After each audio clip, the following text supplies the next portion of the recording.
You are listening to the Horse Radio Network, part of the Equine Network family. This is episode 276 of the Horsemanship Radio, brought to you by HandsOnGloves. Our intrepid host, Debbie Laux, is out gathering intel for upcoming podcast episodes, so sit back and enjoy this classic from the past.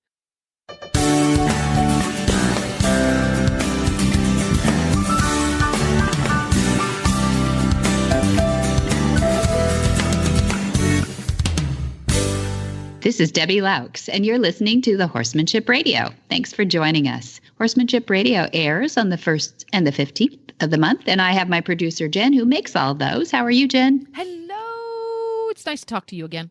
Oh, it is. It is. And I thank you again for producing our shows so faithfully and loyally. Show. There's such an enormous, broad swipe across the horse realm. You get people from all sorts of different corners and nooks and crannies, and then you get the ones that are the big famous ones. Everything. Like, I like to talk to. Spoiler, Disney. Hello. Oh, yeah. Yes, they have a big horse. Name. Yeah, they have a Big horse connection. Name. Yay. And they're big horses. Really big horses. Really big horses for a really big place. So that's pretty darned exciting. It really is. You know, we all think of Disney as the happiest place on earth. But you know what? The place where they train the horses is not right on campus there. That's the real happiest place on earth. It's really cool. You'll love hearing about it. I'm going to hear about that. And you also have one of my favorite authors on who chats a little about how horses are emotional sponges. They suck stuff up. So fascinating conversation with Christa. But before we get to Christa, who's our first guest today, the movement, this is the movement version 3. Is this the third year or the second year for the movement? It is 3.0. Yeah, we're in our third annual. And just because we went to 3 days. No, actually, we were 2 days the first year, 2018, 2 days the second time, and that was 2019. And so we kept getting all this feedback like, we need more. So we're actually adding more horse work to it too, because awesome. Oh yeah, we had amazing speakers. We didn't want to cut back on that because everybody loved the content, but we want to see more horses actually delivering the content. It'll be a very visual, more so than ever event. So, and Temple Grandin, I mean, is that not like a coup to have her as our 2020 visionary? And having her and Dad work together is just, that's been a dream of mine to get that recorded and done, you know, so that's, check that box. It's going to be so much fun. I mean, anybody who doesn't know Temple should first rent the movie. I think it's a Netflix movie called by her name, Temple Grandin, and Claire Danes acted in the movie. And by all accounts, Temple said Claire Danes was her during the movie. So it's not one of those, wow, where'd that come from? This was actually her story and done well. And I think people will have even greater appreciation for Temple when they see that. And for Dad to be able to walk and talk with a flight animal who knows English is going to be really fun, because she will tell you what the flight animal's brain is thinking with authority. And that's what Dad loves about her so much. So he can say, hey, I have this theory that the horse is working, through this. And she'll say, yes, no, maybe, but she'll know with authority whether or not that is within the behavioral spectrum or not, because her autism colliding in the best kind of way. Yeah. In the best kind of a way. Yeah. I really think that it'll be spontaneous and unscripted and all those things that you hope when you're working with horses that will, at the end, like everybody will have this little light bulb over their top of their head going like, that's what that meant to be in the behavior and why you train your horses this way. I was talking to Jamie Jennings this morning, host of Horses in the Morning, and she's going to be out there with us too. So I'm real excited about that because she's Monty Roberts' instructor. So she'll be out there, all the muscle memory out there working with these horses too and demonstrating. And she was saying how she was reading this thing on treat training and she finally got it, what Dad was saying when he said no blade of grass ever runs from a horse. And so horses' behavioral or motivational system is not like that because they don't have to stalk kill, devour their prey like a carnivore. And so for her to say, "Oh, I finally get it," it just shows that there's layers and layers of why, Dad teaches these things and why the behavior is so important for us to know, So the movement is coming up in June at Flag is Up Farms in California. Yeah. So for somebody who's going, this looks interesting, give me an overview of what happens at the movement. Okay. Yeah, thanks. That's a great question. So it's 3 days, and it's a Sunday, Monday, Tuesday. And that's because Temple could come on Tuesday. And so we stacked it backward from there for the 3 days. And people can expect, number one, you're traveling to a tourist town, which is kind of cool. We're in Central California, Solvang. A lot of people know it for its Danish community. It's a tourist town. You've been there, Jen, yeah. And it's pretty, and the weather's always nice. And it, lots of places to stay and things like that too. So it's a comfortable place to come to, first of all. And then when you land on campus, when you come into the gates of Flag is Up, we want to, from the gate, start your experience. We want everybody to decompress. I think that's been one of our top compliments, is that people the gate opens and they go, and they're there for themselves. And that's what we're really setting out to achieve. And we've been able to achieve it, is that you took some time away from the devices and, all the hectic that goes on at home, and set aside some time to just soak in that feeling that we love about being with our horses. And you're going to go out with an understanding of why it worked that way. Frankly, we're going to bring speaker after speaker. So we'll start in the round pen. Dad's going to do a join up demonstration and talk about the language of equus and how the flight animal is motivated. And we've had like Hannah Selleck, Tom Selleck's daughter, in there sacrificing herself to do the first join up of her life, in front of the public, that she's so brave.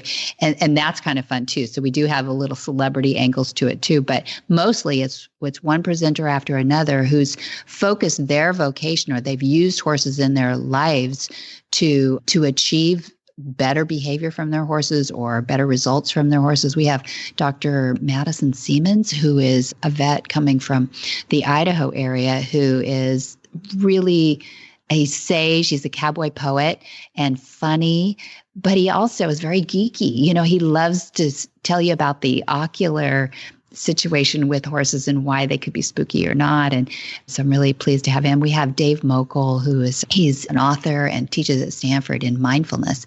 And he teaches us how to focus when we're around our horses. We have a chiropractor coming from England who's going to teach us how to breathe around our horses. And so it's really about the health of the person more than it is about how we're going to train horses. There will be a lot of training, but it'll mostly be about understanding to train, So I hope that makes sense. That makes absolute sense, because horses are trained through body language, and you have to learn how to be aware of your body and train your body. That makes perfect sense. I'm Absolutely excited about it. Yeah, I'm really excited. Sometimes I get I'm all over the place, because right now, we're at that final presentation, putting the agenda together. And so if people have feedback for us on what they want to see, each one of these speakers is super multi-talented too. And they're asking, what direction do you want to go? And we're like, oh my gosh, there's 12. So many choices. So many choices. It's really fun. Really fun. But back to today. I got segued there. Yeah. Training Disney's horses and emotions. It really kind of all fits in. There we go. And we're going to hear from our first guest right after this from Hands On Gloves.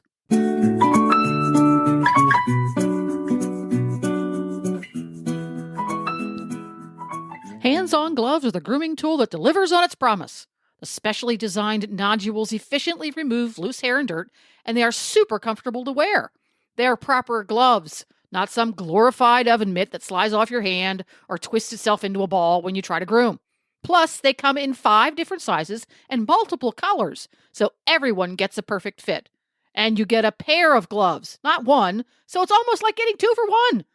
Stop by HandsOnGloves.com today, or you can find Hands On Gloves at your local tack supplier. HandsOnGloves.com.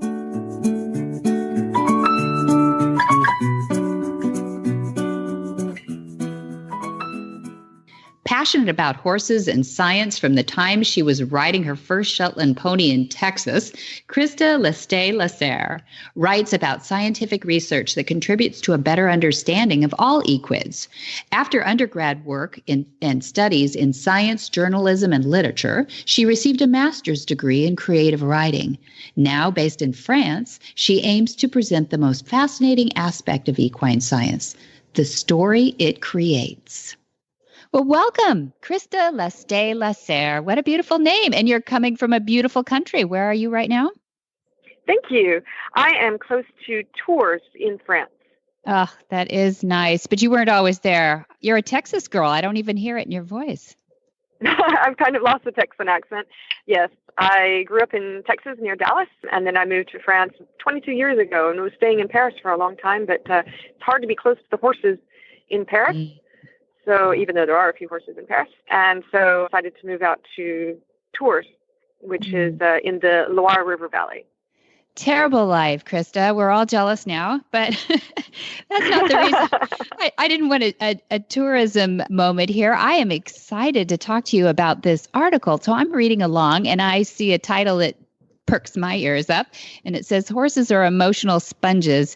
And I've just been working on a thing called writing styles, and we're talking about personalities and body language and traits and things like that too. So I'm always intrigued by some science, and an emotional reading of horses is always fascinating. So tell us how you came to write the article. Well, actually, that is the work of Léa Lansad, who is a French researcher, also working out of Tours. And so she's not very far from me, but I've been working with her for several years because she always does some really fascinating work with horses. And I think something that's really great about Léa is that she's very humble because she is learning so much about horses along the way herself and is changing. She's a horse owner and, is like this, wondering things, questioning, well, what if my horse does this? What about this or that? And that questioning then leads into very practical and very interesting research projects that she leads then there at the University of Tours. So most of the stuff that she does has to do with, just the relationship between humans and horses. And this one was just a really pertinent one. When I saw this come across my desk, I was like, wow, this is what so many people already know or suspect, and it's so great to have the science behind it that says, yeah, you're right. Your horses do pick up what you're feeling, and they are paying attention to your emotions. And in fact, they're paying attention to them more than we even thought that they were. Mm-hmm. Yeah, I love evidence, and when somebody works as hard as she has to do a science trial like that, I'm glad you picked up on it. And it's serendipity that you're in the same town together too. So let's let the listeners in a little bit on what this article was about. It was an experiment between, were they photographs or posters or video of people? It was still images. Still images, okay. And the people's faces were expressing kind of extremes, as I remember. That's right. Yeah, they were either showing very positive emotions or very negative emotions. So, for example, you would have somebody who is elated with joy, very happy face, or you would have somebody very angry. Angry faces, and yeah. So both of these posters would be hanging up where the horse could see them, but in different directions. One would be on his left and one would be on his right. And as you can imagine, I've seen some other studies done before. And in fact, we have a school in Solvang, California, where the students that are more advanced do school projects, and some of their projects are on how horses react to colors or different photos of animals. And it is fascinating, not very scientific, but it's something they can do as a report. But what I found fascinating about this one was that, as you might imagine, the horses were evasive of an angry face, or they were more relaxed. Their heart rates went down with the more relaxed faces, or the smiling faces, I guess. Right. But intriguing is that when you had the sounds added, that put a different dimension on it altogether. Can you describe that for Yes, listeners? it did. Yeah. Right. Well, so what Léa Lansad and her team did was then, after they had these posters hanging up for the horses, they could see either one, and then they played a single voice recording of somebody, and not the same person actually that was in the picture. They didn't want to have that confusion, so they had a different person recorded making either a very happy vocal sound or a very unhappy vocal sound. So, for example, and she didn't want to have any words. She didn't want to have any language involved because that would just add an extra complication into the data. So she just kept it nonverbal, and it would be somebody saying, maybe laughing, and then maybe somebody else very angry or growling, something like that. Mm-hmm. And so they observed how the horses reacted to hearing that sound. And we might initially think, horse should match voice to the image. And if they hear a happy voice, and they should be looking at the happy person, that would be logical. But actually, that's not logical for horses at all. Mm. They looked at the opposite one. And before anybody thinks, horses are not intelligent, that's really not the case. This is exactly what horses would do in any kind of situation in which something is unusual. It's out of the ordinary. That's what horses do. And they look at a flag that suddenly got put up in your yard that wasn't there the day before. They're going to be looking at that. And this is what they were doing with this, saying, hey, this doesn't match. There's something weird here. And they were looking at the wrong face, the one that doesn't match the voice. And so that was interesting in the fact that it also it shows some of this equine cognition, the way that they think, but also perhaps more importantly, at least in this particular case, it showed that the horses really are able to understand the expression of human emotions, and they pick up on it, they're paying attention to it, and they're paying attention to it well enough to even recognize incongruities such as a face that doesn't match the sound that they hear. Isn't that fascinating? So I think what's intrigued me the most was this wasn't even about them necessarily. It wasn't like we're going to take a horse and yell at them, or we're going to take a horse and say, it with smiley face in front of them. This was sort of a detached, what's your take on it? Horse standing there, very interesting that they would react in the incongruity, as you said, of the photos so what this is like, hey, parents, don't argue in front of the kids, because exactly. Yes, that's right. Pick up on that, right? So that if you're absolutely, having they pick up on it. Yeah, go ahead. Because what we're seeing here is that not only are they picking up on it, but as you mentioned earlier, they also have changes in heart rate, changes in behavior. They're reacting. They're paying attention to it. They're noticing it. They're observing it, and they are reacting to it. So if you show up in a bad mood and you're on the telephone having an argument with your significant other, don't do it in front of your horse. Go somewhere else. And it seems, in a way, it seems maybe ridiculous, and at the same time, it makes perfect sense. These are sentient beings, and we have over many hundreds, even thousands of years, we've been domesticating them and selecting them, having them live with us. These are animals that are used to paying attention to us. They've learned to live with us, and they become sensitive to our emotions. And there may be even, much more to it. Maybe it would be interesting to see where the studies will go from here. Will they then start testing in them on, do horses react more to voices, people that they already know? We already have some sort of research like that, but I'm talking about specifically in this particular context of matching the face with the angry voice or the happy voice.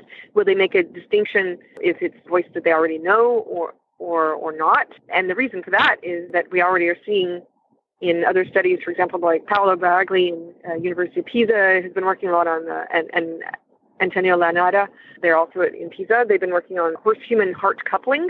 When humans spend a lot of time together, their heart rates seem to line up.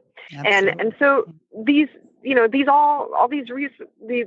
studies all work together to say, these horses, they're connected to us. They're connected to us, and especially I think, if their welfare is good, they're even going to be more connected to us, and they're going to perhaps even be more intelligent. The work of Constance Kruger in Germany is showing that horses that have good welfare are more innovative. They seem to show more signs of creative intelligence. So it would stand to reason also that if their welfare is good, they're going to be more observant, maybe more using their minds more, I guess you could say, which could also mean that they are paying more attention to what we're doing. So if you've got a happy horse and that you get along with really well, and then, you're not having a good day, avoid yelling in front of them. And, I don't think that means you can't go and cry to your horse over a broken heart. I hope think not. That's still allowed. I think that's still allowed. But yeah, definitely recognize that what you do is going to have an effect on your horse. And that works in a positive way too. Show up with your horse show up to see your horse with a smile, a happy voice, and they, hi Solstice. That's the name of my horse. Hi Solstice, how are you today? So good to see you. And that makes him quote unquote happy. Yeah. Yeah, absolutely. And more trusting and everything else that goes down the right pathway. And I love that right now we're starting to turn these science trials around. I mean, let's just assume, we're all mammals, and we all have so much alike in our survival mechanisms and other things that we deal with. But we're starting to think, what we should be doing more of is studying how humans react around horses.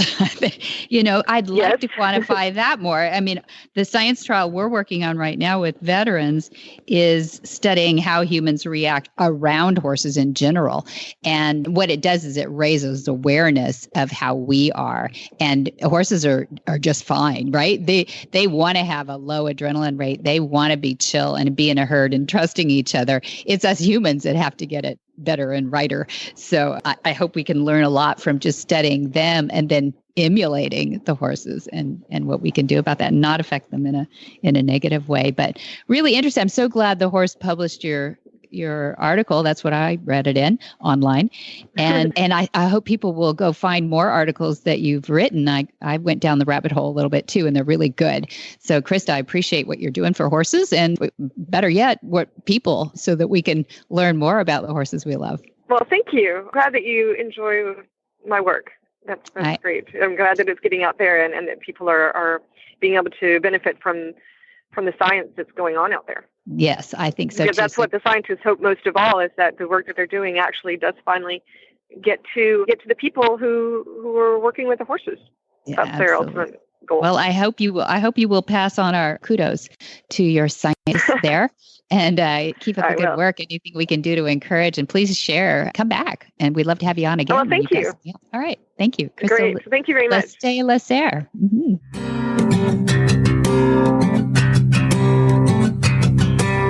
And speaking of saying thanks to our advertisers, if you have a product or service, a business in other words, that aligns with the culture of horsemanship radio, we do have advertising spots available on the podcast.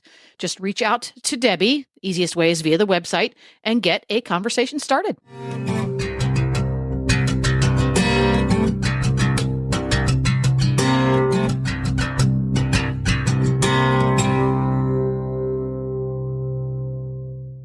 Erin Simons grew up in Southern California and remembers very early on asking to have a horse or to take riding lessons. When in the second grade, her parents relented and offered horseback riding lessons as a reward for improved school grades. She was hooked. She was 10 when she bought her first horse, and he eventually became her children's first horse as well. Erin has had the opportunity to train in multiple disciplines and compete across disciplines. Riding defined her childhood and young adult years. Her career with Disney started in 2003 as a stable attendant, with the opportunity to work with the resort in many different roles since then. Well, welcome, Erin Simons. I'm so happy to have you on this show. How are you? I'm great. Thank you for having us. Oh, you know what? It's been so much fun because we've been working on getting together on this for a while. I got to visit the Circle D a couple of months ago now, I think. And it was really hard for me to sit on my hands and not tell everybody about it, because I really wanted this to be a fresh interview for that. So that it's just such a privilege to be able to see where you are and what you're doing and how well you do it with all the horses. And I think every horse lover who's ever visited Disneyland is curious about everything about the horses, because we want to know how you find them and how cool is that job and, all those things. So how cool is your job? I always tell people that my job is the best job ever, and someone has to do it. So I will volunteer to do it as long as I get to do it. But thank you so much for those wonderful compliments. We love the ranch, and we love being able to share it with friends at the ranch. It's a wonderful share. I love we'll talk in a minute about how you found it and, and how nicely set up for the horses it is. But the first thing I'm curious about was the horses, and I learned a lot on your tour, so I appreciate that. But how much training is involved in these horses that you acquire? Or would you prefer to have them untrained and you guys do most of the training? That's a really great question. In fact, it's one that we get especially from people whose horses we are looking at as prospects for the ranch. We spend an incredible amount of time doing very detailed work with every horse, regardless of whether it comes already trained to do a task or a job, or if it comes without any training and it's a green, coming 3-year-old. We always take the time to make sure that we start from square one, because we want our horses to feel comfortable and confident doing their job. We ask them to do a pretty big job because they come out to Main Street and there's lots of distractions and there's lots of sensory input, as we call it. So it's really important that when we're giving them a foundation, they learn everything that they can as far as comfortable and confident in their own skin and with the tasks that we're asking them to do, so that those tasks are even mundane and kind of boring when you're, blasting music and you have a live band and you have rolling trash cans and they're like, this is nothing, So it's different for every horse.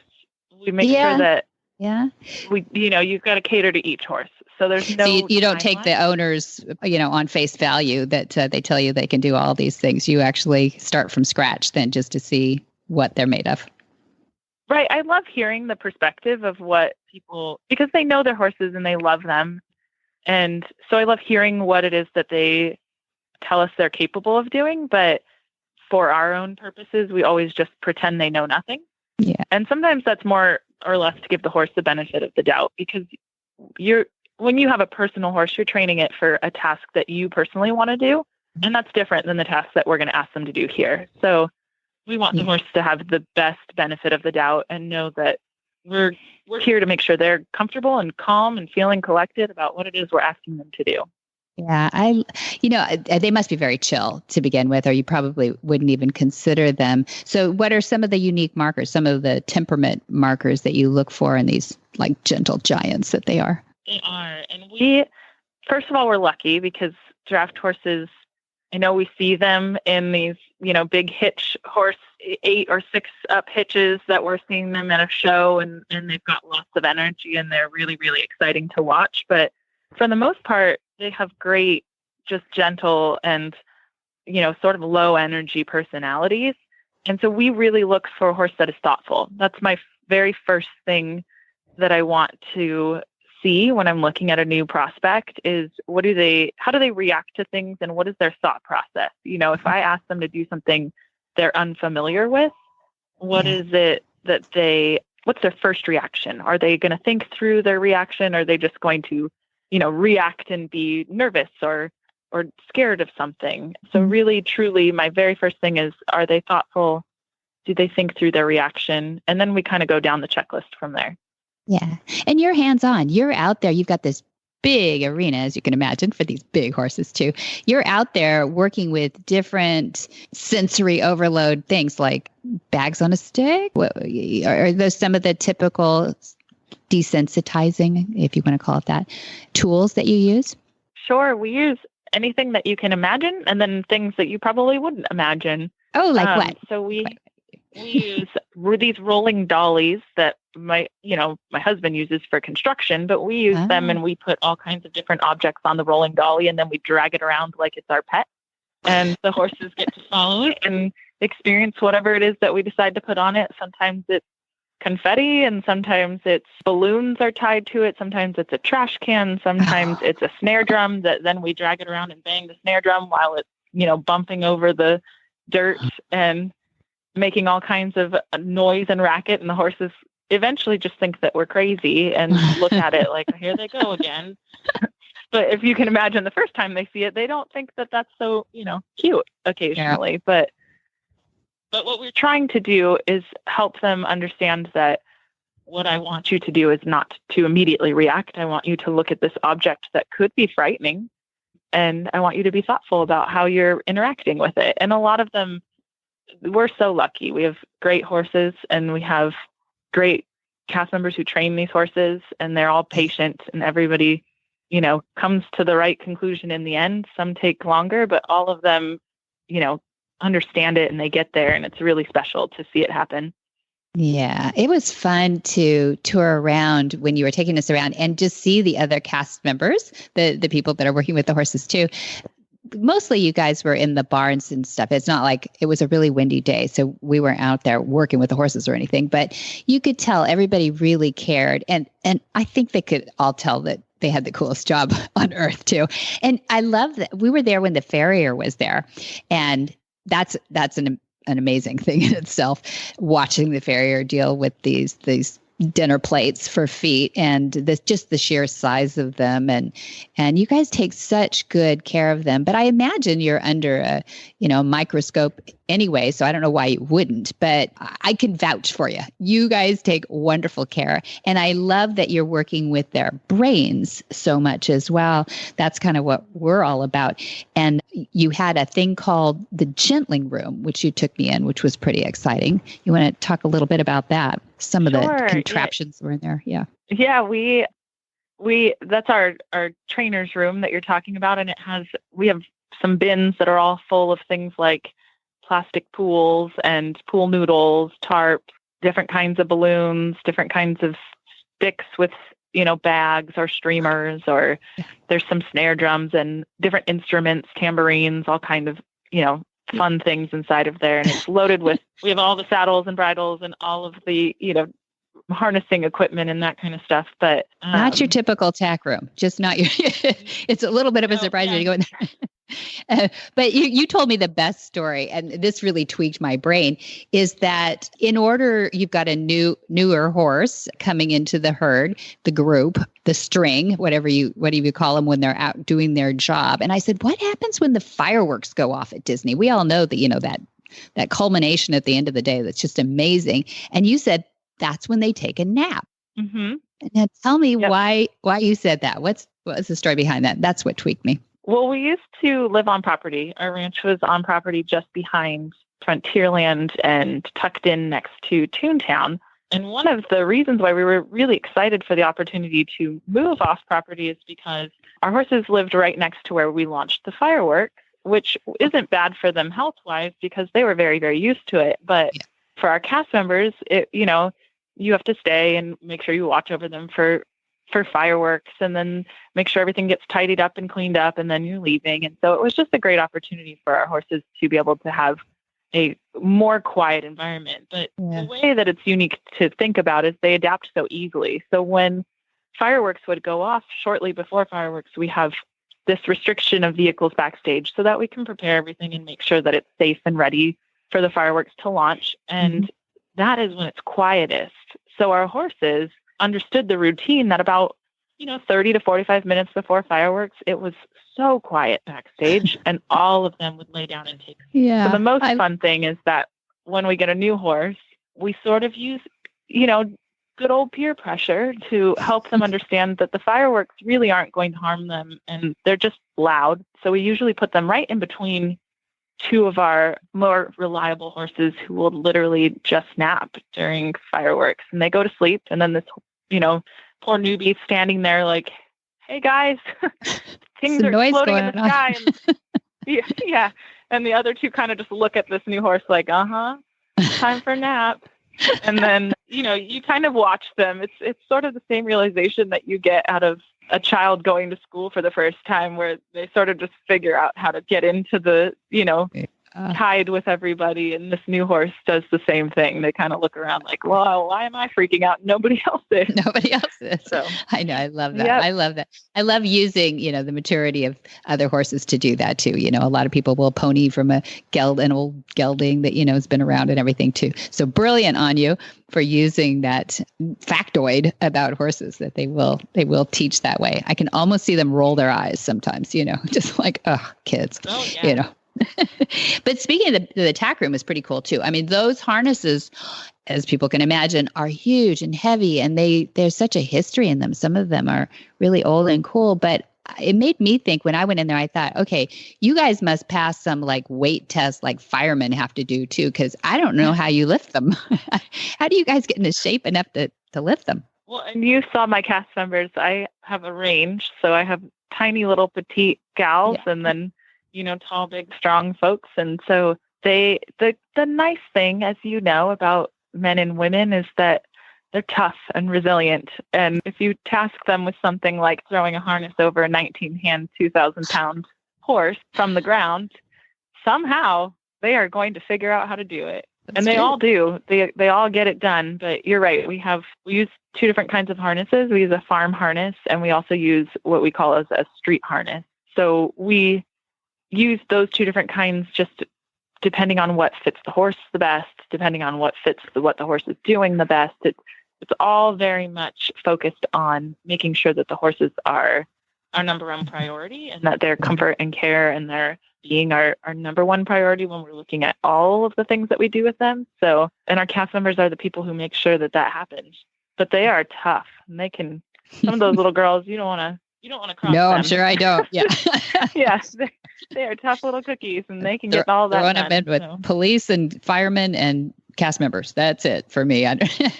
But I don't know if the Norco. So you alluded to the fact that you moved to the Norco property, a couple of years ago now? Mm-hmm. Yeah. And I don't know if it's open to the public, or do you just have private tours there? I feel very blessed to have done it, but how do you do that? We actually don't open it to the public, mostly just because it's a working environment, and I have casts there who are trying to get a job accomplished. And we sure do ask a lot because we've got, 18 horses, and we want them to all get exercised and manipulated during the day so that they are kept in the greatest of shape, but do accommodate with certain tours depending on where they come from. And one of the things that we do get to do, which is a great experience for us, is we're involved with giving tours to the community and the community members. So what we do is we work with the city, and we have some senior communities that come out, and we get to work with some schools, and they get to do tours and come and see the facilities. But we unfortunately don't do public tours that the public can come and sign up for. Figured that's what the answer was. So you have to move to Newark to actually ever have a chance to get in there, which is great, or know somebody. But I thought it'd be interesting for people to know a little bit about how intact that farmhouse and property is, that you are such a good neighbor that you moved in there and really into a historic piece of property and kept it pretty much like it was. You want to tell that story? Sure. We love history and heritage. We actually are one of the few groups at Disneyland who can talk a lot about where our history and heritage came from within the resort and within the planning of Disneyland, which is really fun, and it's a unique thing. So when we started in what we affectionately call the Pope House, and that was Owen and Dolly Pope's home that they got to live Disneyland in and raise their family prior to moving to Walt Disney World to do the same thing for Walt Disney World and start a Circle D farm there. So one of the things that was important to us when we were looking at properties and looking at manipulating a property or having it work for what our program needs and desires were, was to make sure that if we're looking a home, which is kind of like the home that we landed in, that we keep it like a home and that we keep the history and heritage intact for it.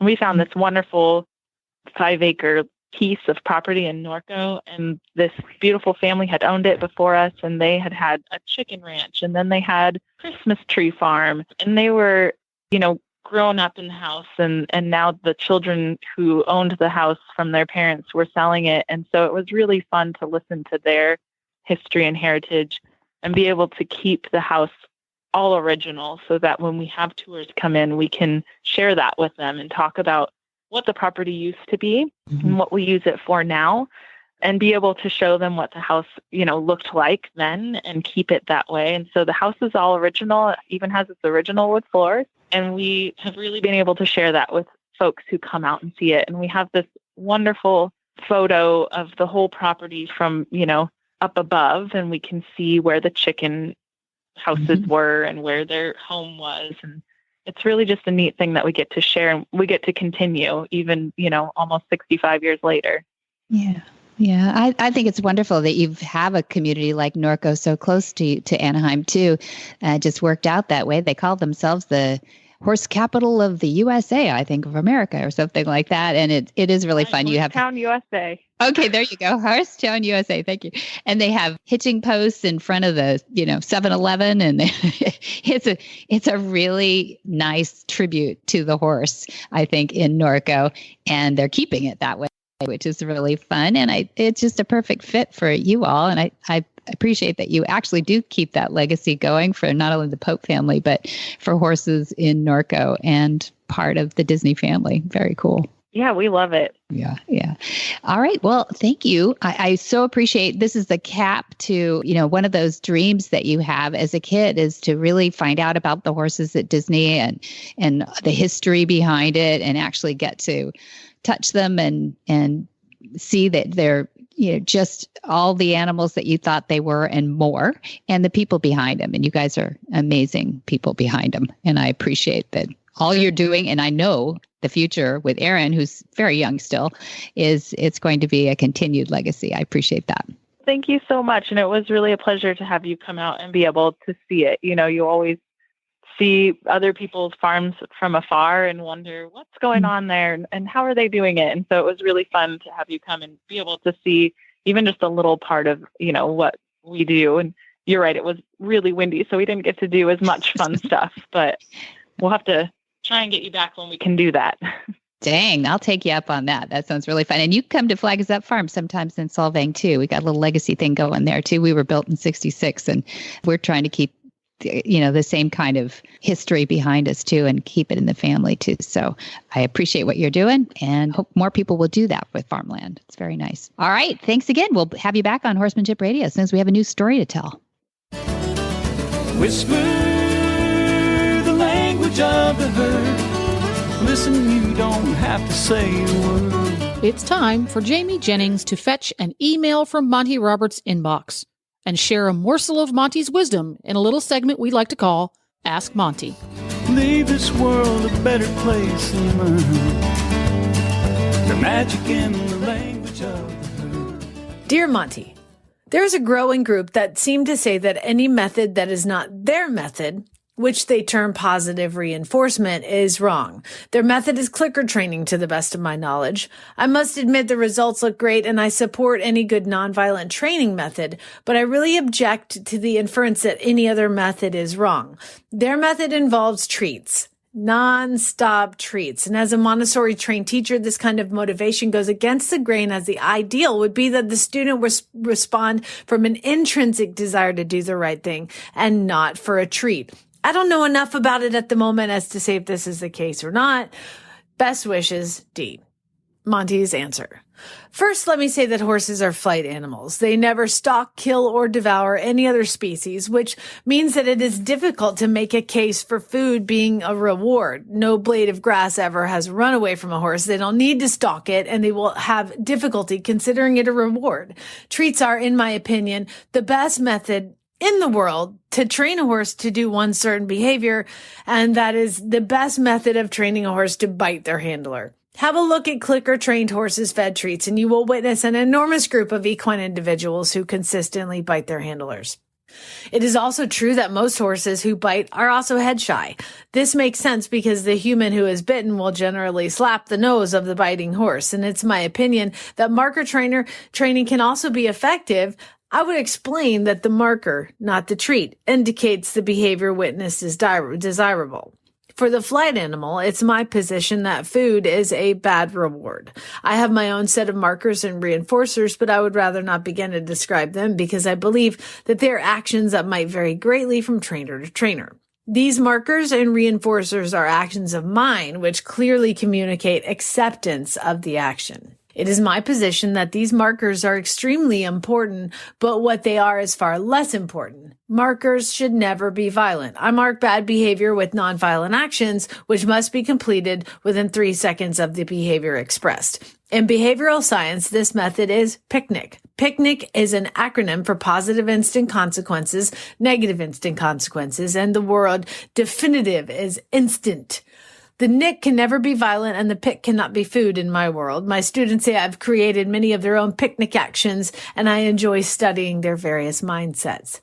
My studies in behavioral sciences clearly define for me that food for the flight animal, particularly the grazer, is not a positive action. Any action that results in weakening a behavior falls squarely on the area of the consequences. A positive plus consequence is when we add an action that results in lessening a behavior. A negative minus consequence is when we take away something that results in lessening a behavior.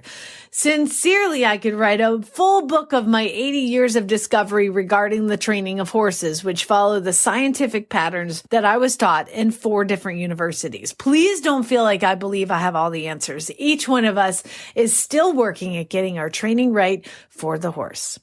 For more of these insights into good horsemanship, go to MontyRoberts.com and click on the words Ask Monty at the bottom of the page.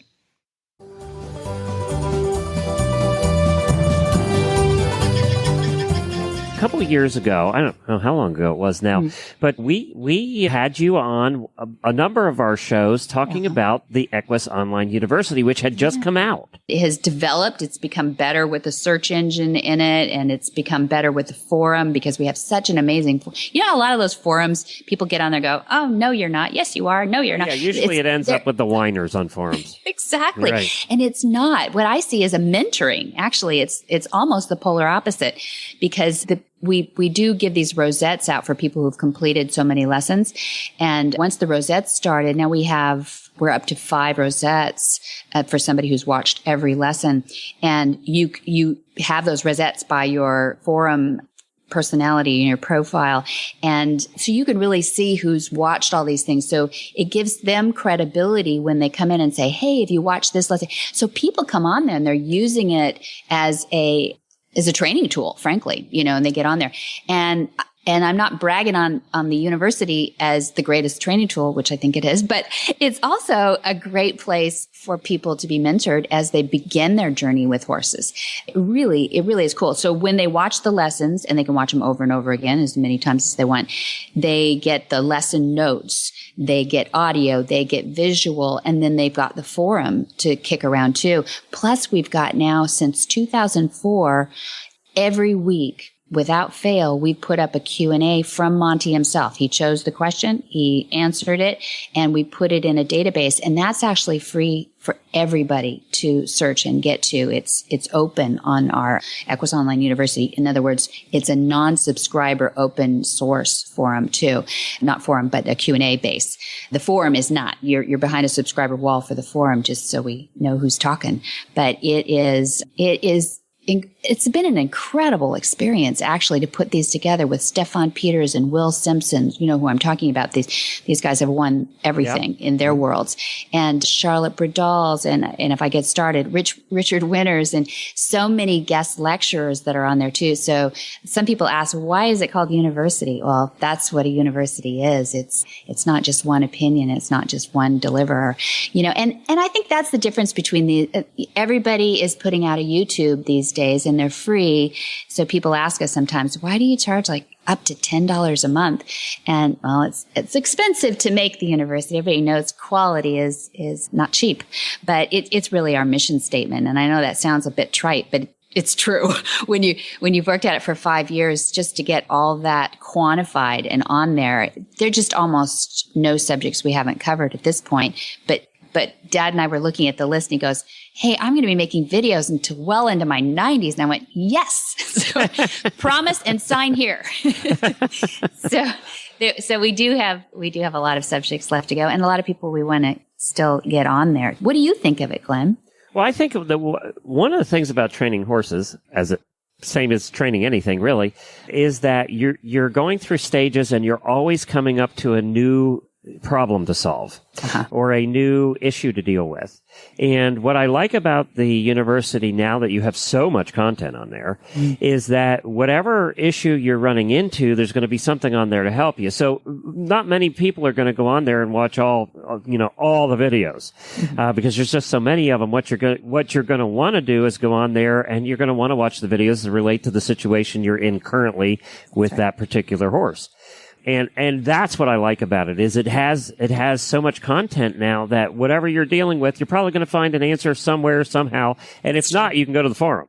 Yeah. So, that's what I really like about it is wherever you're at now is where you can find that situation. Plus, YouTube is so full of crap now. And I'm not saying that every video on there is crap, but we all know what we're talking about. Yeah. There are some that are. And, one of the things that I really like about this is, you can trust it. That what you're seeing is something you can trust. I've tried doing repairs on appliances and things off of YouTube videos. and some of them are good, some are not so good. And one of the things I couldn't get back together again. So, that. At least you didn't hurt yourself. That's right. Good. So that's what I really like about it. And for that, yes, it costs a few pennies to do it, but it's worth it. It's worth it to do it right. Yeah.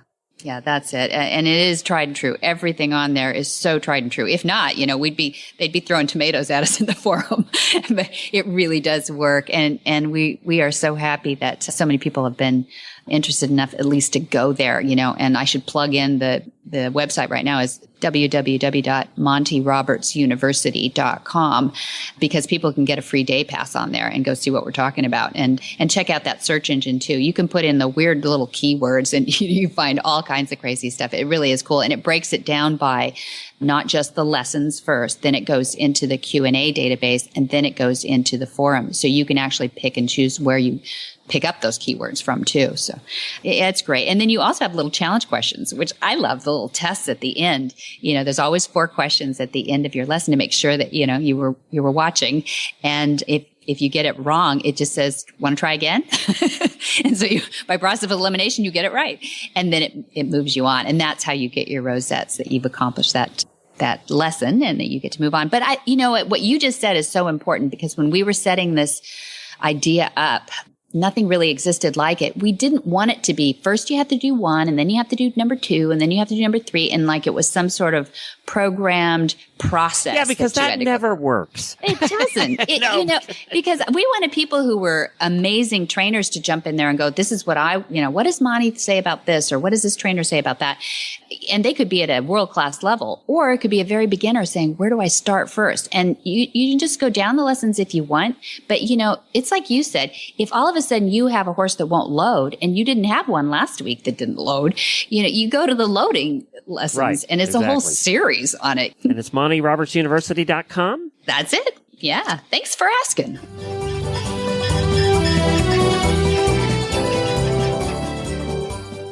And that's a wrap. You can literally find everything Monty Roberts at the website, MontyRoberts.com, or you can call the good folks at Flag Is Up Farms, 805-688-6288.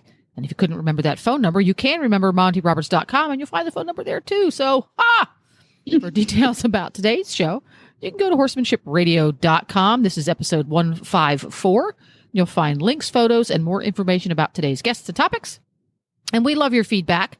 We would love to hear about what you want to hear about. You can do that on Facebook. Just type in there Monty Roberts, like and follow. Monty is also on Twitter and Instagram.